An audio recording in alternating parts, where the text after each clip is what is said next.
Grand Risings, beloved. You've happened upon peculiar treasures, and I'm your sister Renee in Christ. Blessings to each and every one of you on this Sabbath day. Anyway, today I wanted to talk to you about some strongholds that we have here in this world. How in the world do we believe the belief that nothing created everything, right? Now, I've heard atheists proclaim that they don't believe in a God, at all, or agnostics who, they neither deny or disagree that there even is a God, okay? And then there's science and Aristotle, and even Einstein, who all discarded Genesis 1:1, where the Most High created all things, the heaven and the earth, okay? Now, Einstein created the general theory of relativity, right? Is that the universe, which is made up of time, space, matter, and physical energy, at some point had a beginning, okay? Now, the universe's coming into creation can be traced back through this calculation that Albert Einstein had, called the singularity event, and science may call it the Big Bang Theory. Okay, now we're taught this, in the school system. I just remember when I first heard about it. Now, figuring that Einstein's theory of relativity was very close to the Most High's creation, science and Einstein himself tried to find any type of miscalculation in order to dispute the Genesis biblical truth of creation, but they could not. They could not find any miscalculations. Isn't that something? Now, remember Albert Einstein, he was known to be the world's smartest man, right, who ever lived. However, I trust and believe that Yeshua was the smartest, so I myself will put Albert Einstein in second place. Now, I always dismiss that, we humans evolved from monkeys also, because if that was so, why, when, how, and what caused the monkeys to stop evolving from monkeys into humans? And also, where did they come from before they evolved into monkeys, okay? At what point did this stop? We should have wings by now and flying, right? You mentioned Charles Darwin or Darwinism. He goes off of this, the evolutionary theory, okay? Which it states that the newer species, they grew from other, like, primal species, okay? So from kind of like caveman times, right? But how did those species come about? When did they come and then start evolving into something else, okay? Now, scripture says in Genesis 1:25, and God made the beasts of the earth after his kind, and cattle after their kind, and everything that creepeth upon the earth after its kind, right? And so the Most High saw that it was good. Either in the time of, his creation, the 6 days. Now, Darwin's theory stated that things adapt or change over time. Now, that part is true, okay? Because I've changed from a sinner to a child of the Most High through Christ, right? I was living in bondage and, separation from God, so I was spiritually dead, and now I live again. But creations do adapt to their environments, same as like a fish or a snake that go from a small tank into a larger tank, and they grow and they get larger, right? So they adapt to their environment. Now we can look at people, for example. Those who went towards hotter localities adapted to the sun, and so their skin was darker, than those that migrated into colder locations where there was less sun and their skin was more fair. Now, Darwin mentioned that the pepper moths of Britain, how they either lighten or, they darken to their environment, adapting, okay? And then the growth of horses, or dog breeds, how they differ, okay? But irregardless of how these, adaptations occurred, they still remain within the realm of the species that they originated from. A dog is still a dog, a horse is still a horse, right? So, you know, a pit bull, a poodle, you know, they're all a Rottweiler. They're still dogs, okay? You know, and of course, horses are still horses, pinto, stallions.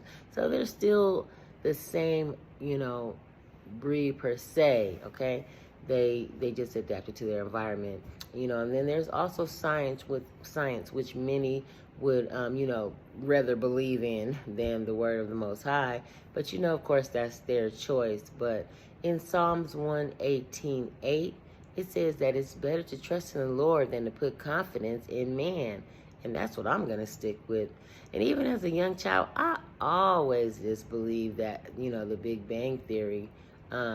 Even up until there's this book that I read, and I'll give you the name of it at the end of the video, but they had some really, really good points in there as far as believing in scriptures, and some of their points were really, really valid because, like I said, many would rather believe in science than the creator of all things, okay? And Yahweh has science, little do you know.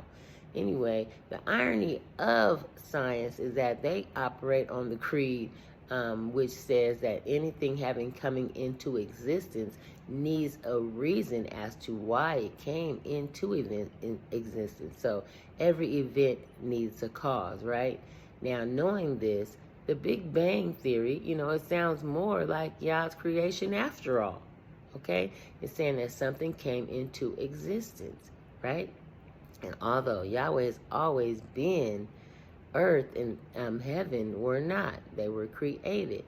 Now, in order for Bang to have created all these things that we see here on earth, you know, water, dirt, air, trees, clouds, you know, in the skies and animals and people, there had to be factors that leave no room for error.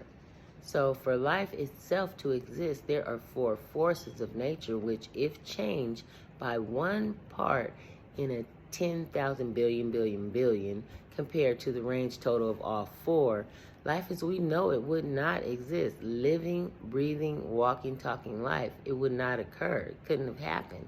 Now, this could not just be chance that we are here, you know, and alive and living souls here. Furthermore, there's this telescope called the Hubble Space Telescope, and it's named after a man named Edwin Hubble. Now, it shows that the galaxies are moving further and further away from, you know, where we are. And it proves that the universe is expanding. In order for something to be expanding, that proves that it had a starting point where it began to expand. See? So we as believers, you know, we know that to be that's the creator of everything, Yahweh, right? So he is outside of space, time, matter, and physical energy. And I say space because he is outside of this dimension, right? And of course, he is outside of time because he is the Almighty and he has always existed. So, and he's also not made of matter because he's immaterial. He is a spirit. And the Bible tells us that that is the way that we must worship him, okay? And he's all powerful. So here we are. He's all those things and more. Now, Psalms 19:1, it says that the heavens proclaim the glory of God and the skies display his craftsmanship. Isn't that beautiful? Now, I'll tell you this. If any of the four forces of nature which govern everything that takes place inside of the universe, gravity, the weak force, electromagnetism, and the strong force, if either of them were off in their functions, you know, if they were lacking in the degrees of them being here, the universe would collapse in on itself. Also, there are parameters set up to sustain life here on Earth.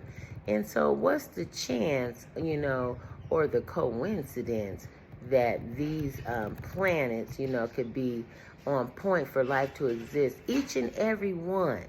They have to have these certain things there, okay?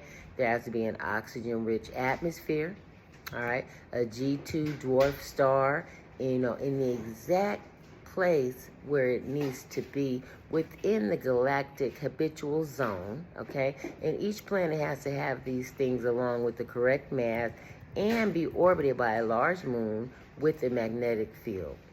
Now, what's the chance that an explosion or the Big Bang has that on each planet? Okay, now these are just a few of the parameters that I try to break down within this video, but they must exist at the right time and place. Okay, now how could any of this happen by mere chance or nothing creating all these things? Okay, nothing creating something that just doesn't make sense. Okay, now how did the house that you live in get made? Because someone created it. Okay, a builder. Anyway, let's go over some other things which can help those unlearned or unbelieving come into realization of the truth before Yah's grace runs out, which we all know that tomorrow is not promised to you, and so we don't want to take advantage of his grace, okay? Now look at the earth and how it's made. Water makes up almost 3 times of the amount of land that we walk on. And Genesis 1:9 tells us who did this. And it says, Yah said, let the waters under the heaven be gathered together unto one place, and let the dry land appear, and it was so. Okay, and Yah called the dry land earth, and the gathering together of the waters called he seas. So, have you ever even checked out a cloud? Oh, they're just magnificent to just sit there and stare at. And the way it looks like it's sitting on an invisible table. Like they just come down to a certain part of the sky and they just sit there all flat on the bottom. That's just absolutely beautiful, right? It's like there's some kind of boundary, right? And what it is truly is it's the firmament created by the Most High, which is in Genesis 1:7. And it said, and God made the firmament and divided the heavens from, the waters, okay, which were above the firmament, and it was so. It's separated from the water above the firmament to the water below. And so, many of us know about circumcision. For a male child, if they're going to be circumcised, it is told by the Most High that it should be on the 8th day. Now, Leviticus 12:3, it tells us this, and it says, on the 8th day, the flesh of the foreskin shall be circumcised, okay? You know why? Well, science shows that on the 8th day, the vitamin K is at its peak level for the clotting factor. So the child, it won't bleed out, or, through his life, they will not bleed out profusely and die, okay? And so the blood will clot in order for them to, not bleed out. Okay, now, and then if a male child circumcised before or after the 8th day, the level decreases. It's not at 100%. It's not at its peak. Isn't that something? So on the 8th day or the 7th or the 6th, any of those other days or any days after, it's not at its peak level, okay? Furthermore, uncircumcised genitalia is not properly cleaned. If it's not, that can cause a buildup of bacteria and dead skin cells underneath the foreskin. Okay. Also, STDs are more prone because if you don't take that extra step to clean it. Now, figure also, if you will, the female body and how we have menstruations in order for cleansing us internally. I won't get into full details, and elaborating on it, but this happens for the most part in all women of age, until they go through menopause, okay? And it happens on a regular monthly basis, 27 or 28 day cycle. Also, when women become pregnant, our internal organs have the capability to move out of the way and allow a little life to grow inside of us, rearranging our intestines and our liver, and it puts them back in their respective places after. That just cannot be by coincidence, okay? Now, lastly, God said that he created male and female, right? How could a big bang or explosion create a full-grown human? Now, I know it sounds crazy even to say that the Most High made adults first. However, if he did not, how in the world could a newborn infant survive? How? Without an adult there to feed the child wouldn't even live. That does not make sense to believe that, this just happened by chance. We just popped up here walking around and roaming the earth, okay? Or even if we came from fishes, who made the fishes? If we came from some star, planet, who created that, okay? So clearly, he had to have made Adam and Eve first in order for a child to be here. Okay, that doesn't make sense. That anything outside of that, and to think that that's weird or something.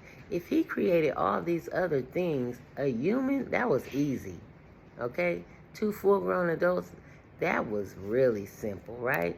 In Genesis, male and female created he them and blessed them and called their name Adam in the day when they were created. So anyway, I really hope this helped you. This book, I was getting some of this information from. The author is Lee Strobel and Mark Milberg. So test it with scriptures. If it's in agreement, boom, you got some further knowledge. I hope you can help someone with this information. I hope it helped you. Blessings to you all. And take care of your families. Please share this video because our loved ones need some truth. And then, you know what? You might be able to help a stranger come into the truth also. All right, if you got anything out of it, please like it and share and definitely subscribe. I'd be so honored. Until next time, bless you and your family. Bye.